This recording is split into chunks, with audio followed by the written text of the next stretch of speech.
Welcome to Friday, June 23, 2023, your day weather podcast brought to you by Cowboy State Daily. Check them out at cowboystatedaily.com.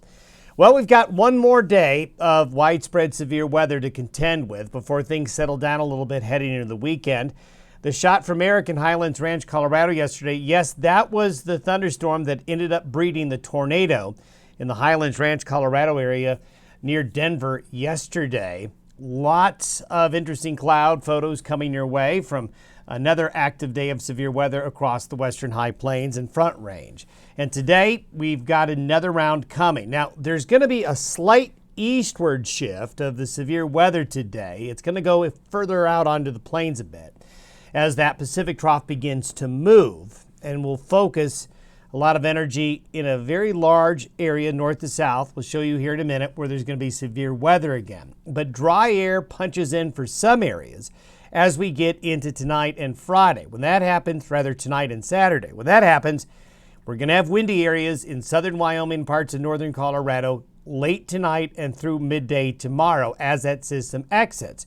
However, the drier air will mainly stay in the central and southern Rockies. It's going to be quite wet today, tonight, and Saturday across northern Wyoming and all of the Dakotas and just about all of Montana with this system coming on through. So while some areas dry out tonight and into Saturday and Sunday, there will still be some wet areas, Montana, northern Wyoming, and the Dakotas. So we'll need to watch that along with very cool conditions.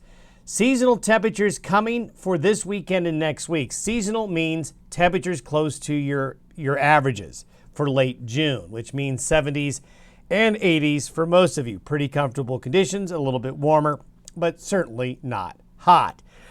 So tornado activity did get going yesterday. I mentioned that Highlands Ranch, Colorado activity. This was storm chaser Dan Fitz chasing this storm near Chugwater, Wyoming yesterday afternoon. It was a brief tornado, but tornado nonetheless, touching down 9 miles southwest of Chugwater.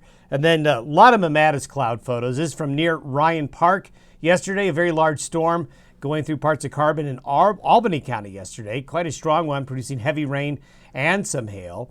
And then a great shot here in Rock Springs, looking at a thunderstorm building there over White Mountain and then moving through, producing strong winds, some rain, and a little bit of hail as well. And then as the sun goes down, this was the day before, great shot looking at a thunderstorm off to the east from Pilot Hill near Laramie. And we're going to see more clouds like this and more big thunderstorms developing later today, and it's going to be over a large area. These are the thunderstorms you see, these blotches of white from early this morning, still continuing as they developed over the Rockies yesterday, they moved out onto the plains. So you'll see these thunderstorms in these areas this morning dissipating. The blue patches right here indicating still a lot of high humidity air. This blue area that you see, these blue patches, are basically low stratus clouds or areas of fog, or kind of a combination of both. So you can see that along and near the front range here, we still have a pooling of moisture that extends up to here. So we're going to continue to have a situation where there's a lot of moisture along and east of the I-25 corridor, and that's going to set the stage again for strong thunderstorms.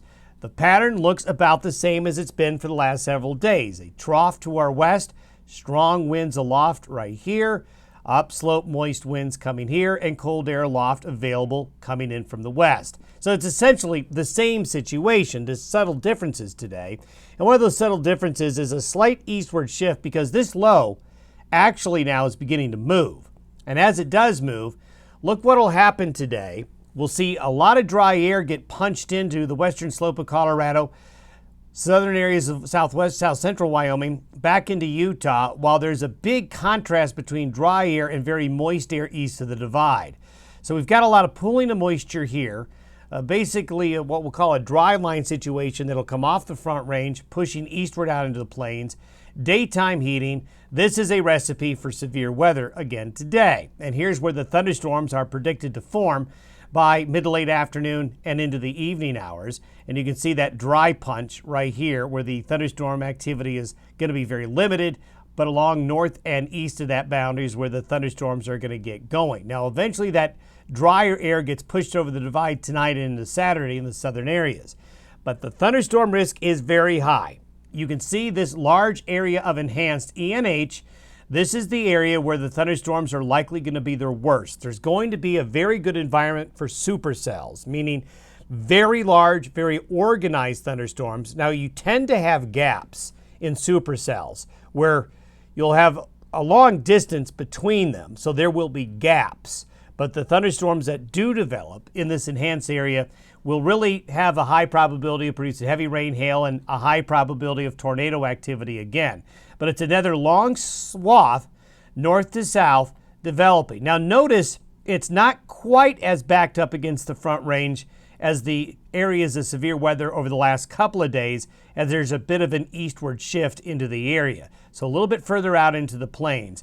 But watch these areas right here today through evening for a pretty high risk of severe weather today. But drier air does punch in over the weekend. Here is the tornado risk today, the highest tornado risk, and this is the hail risk. You can see a very high hail risk over northeastern Wyoming, western South Dakota, western Nebraska, far southeastern Montana, basically right along and just east of the I-25 corridor areas out on into the plains. This is going to be a very active region later today through early tonight. Now by Saturday noon, this is by noon Saturday, the low, which it's here right now, finally moves. But as it goes up and over the divide, this is where it's going to produce wet weather up here with a lot of showers and thunderstorms, but strong jet stream winds that are perpendicular to the divide. Well, that's a recipe for the wind, especially in the wind gaps. The wind gaps like the wind gaps around I-80, around Arlington and Elk Mountain, through Muddy Gap, through the Shirley Basin, the strong winds that develop along I-25 between Wheatland and Cheyenne. Going to get very windy there, and for some areas of far northern Colorado as well. It'll be a short duration wind episode, but windy nonetheless. And here you can see the forecasted wind gusts through Saturday morning. Pretty windy in those areas there. Pretty windy on Colorado's western slope and across eastern Utah as well, and then down into New Mexico. Here is the drier air we were talking about punching in. This is by Saturday morning, so there's a big punch of dry air getting over the divide, but a concentration of deeper moisture up here in Montana, northern Wyoming, and the Dakotas. And voila, you can see how you could have a really good organized area of heavy rain from showers and thunderstorms. Northern Wyoming, across Montana, in the Dakotas. These showers and thunderstorms right here are going to basically be what will be happening this afternoon and evening and into tonight, and then overnight tonight into Saturday up into those areas there. By the weekend and into early next week, things begin to move around a little bit, but look what happens. This is by next Tuesday. Another low swings into the Great Basin in the far west again. So here we go again.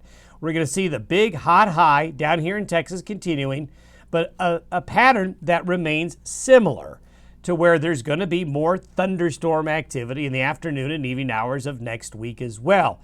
I don't know if we'll have as much severe weather, but we're going to have afternoon and evening thunderstorms with those seasonal temperatures. This is by Monday. So you can see by Monday, we're back to moisture along the front range again in a similar pattern where along and east of the divide, shower and thunderstorm activity continues as that low settles in again, another one behind it into the Great Basin. So a little bit of deja vu for another week. Have yourself a good weekend. Watch out for that severe weather again today.